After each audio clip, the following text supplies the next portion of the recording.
তো তোমরা সবাই দেখেই নিলে, রবিবারের পড়ন্ত বিকেলে আমরা সবাই মিলে বেরিয়ে পড়েছিলাম হুগলিতে অবস্থিত মহানাথ কালী মন্দিরটির উদ্দেশ্যে। এই মন্দিরটি প্রায় 190 বছরের পুরনো।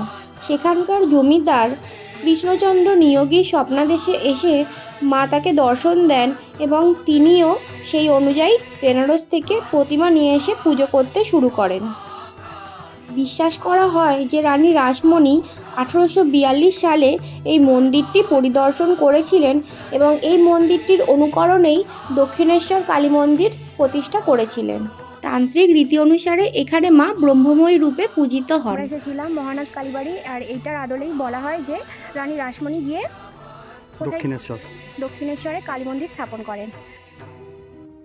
আর এই যে আমাদের গ্রুপ, চলো টাটা।